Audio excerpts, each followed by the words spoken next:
বছর আগে ঢাকা জেলার কেরানীগঞ্জে মারিয়া নামের এক কিশোরীকে সংঘবদ্ধ ধর্ষণের পর হত্যার দায়ে ৩ আসামিকে মৃত্যুদণ্ড দিয়েছেন ট্রাইব্যুনাল। ২৫শে মার্চ মঙ্গলবার সকালে ঢাকার নারী ও শিশু নির্যাতন দমন ট্রাইব্যুনাল ৪-এর বিচারক মুন্সি মোহাম্মদ মশিউর রহমান এ রায় ঘোষণা করেন। এছাড়া লাশ গুমের ঘটনায় প্রত্যেক আসামিকে ৭ বছর করে কারাদণ্ড, ১০,০০০ টাকা করে অর্থদণ্ড, অনাদায়ে আরও ১ বছরের বিনাশ্রম কারাদণ্ড দেওয়া হয়েছে।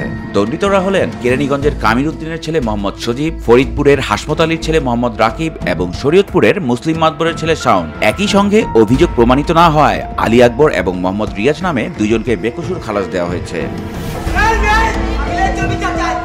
জানা গেছে ২০২২ সালের ১১ জুন কেরানীগঞ্জ মডেল থানার পশ্চিম বামনসুর জামে মসজিদের সামনের পুকুর থেকে মারিয়া নামের এক কিশোরীর মরদেহ উদ্ধার করে পুলিশ। পরে কেরানীগঞ্জ মডেল থানা পুলিশ মামলা দায়ের করে।